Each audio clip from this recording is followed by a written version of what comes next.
Сәлеметсіздер ме, құрметті оқырмандарым? Нағашы атам мойнымнан иіскеп сүйетін, жақындары жәбірлеген бойжеткен қызды үшін қорқатынын айтты. Айтуынша, ата-анасы ажырасқан соң, бойжеткен балалық кезінде нағашы ата-әжесінің қолында тұруына тура келген.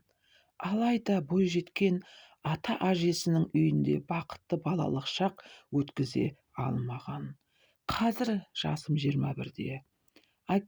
Анам мен туылған сәтте ажырасып кеткен. Әкемді мүлдем көрмедім.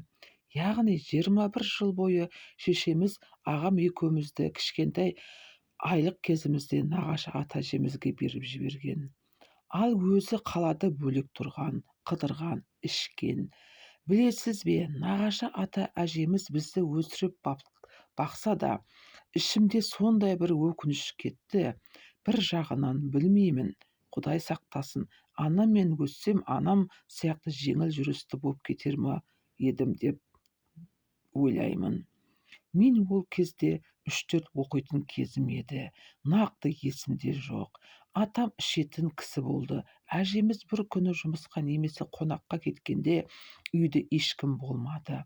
Атам ішіп алған болатын. Бір күні қолымнан ұстап, зал жаққа астыма клёнка жайып, жат, кел мұнда, жатшы деп жатқызды.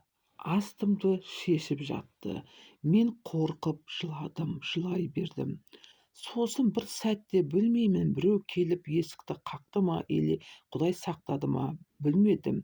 Не жылай бересің деп клёнканы астымнан суырып алды да, ішкен сайын мойнымнан иіскеп сүйетін. Сол сәттен бастап атамнан алыс жүретін болдым. Жыламауға тырыстым.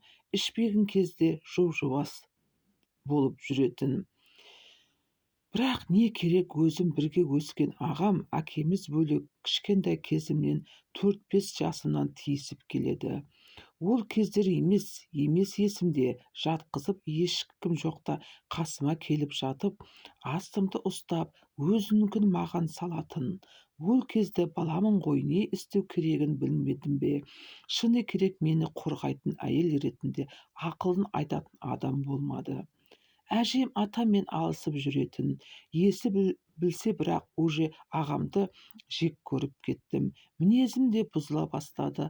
Ашылып сөйлесуге қорқатын болдым. Ішкі сырымды, эмоциямды айту қиын болды. Бір күнім жасым нешеде екенін білмей, ағам келіп маған, сенің көзіңді байлаймыз. Көрші бала келіп сенің ана жеріңді бір қарап ұстайды, бірақ ақша береді. Бізге ешкімге айтпа, я деді. Мен келіспедім. Ағамнан жеркеніп жоқ дедім. Сразу не болды? Бір ұстайды деді. Білесіз бе, ағамның жасаған әрекеттерін бой жете келіп, қыздық берді жайлы білгенімде қорқа бастадым. Ең жаманы, бізге сол нәрселерді айтып түсіндіретін адам болмады ғой. Қорған болатын, қазір тұрмыстамын. Атам қайтыс болды. Ішім бір түрлі болса да, ол қайтыс болғанда ішімде оған деген реніш кетті. Себебі ол мені сондай жамандыққа қиды. Аға мен қазір мүлдем араласпаймын. Арамыз 6-7 жас, бірақ оны жек көремін. Қазір ол да типі ұмытып кеткен сияқты жүреді, бірақ көздерінен қараған кезде, білесіз бе, көздерін шұқып алғым келеді, ашу ызадан, өкініштен, дейді. Анам да қайтыс болды. Анама осынша уақыт өкпеледім, бірақ аяп түсінуге тырысып, ол өлген сәттен кешірім үшін оның мәйітін ұзақ қарап тұрдым. Шын жүрекпен кешіруге тура келді, себебі ол дүниеде онсыз да мен үшін сұралатын білемін. Бірақ өкініш бар, бәрібір балалық шағым. Ешкімге айта алмағаным, ешкімге қорғаны бола алмаған. Әкемнің қорғай алмағаны, әке демекші 21 жыл өткеннен кейін бейіл маған соғып тұр, ауырып ақтық деп қалыпты. Мен сенің әкеңмін, қызым деп, басында сағынып соқты деп ойладым. Артынан баратын жері, ақшашы жоғын айтып соғып тұр. Мен оған мені 21 жыл бойы іздемеген әке енді маған керек емес дедім. Иә, себебі ол ішетін еді. Мен тұрмыстамын, бір қызым, бір ұлым бар. Қызым үшін қорқып, мен әкеме солай дедім. Білмеймін, кешірдім ба, жоқ па оны, бірақ бәрібір ол кінәлі мені. Перзенттен, жамандықтан, сұм қолдардан қорғай алмағаны үшін. Күйеуім жақсы адам, бірақ оған өзім ойланғандай адал болып тимедім. Аппақ төсегімізді қызарта алмадым.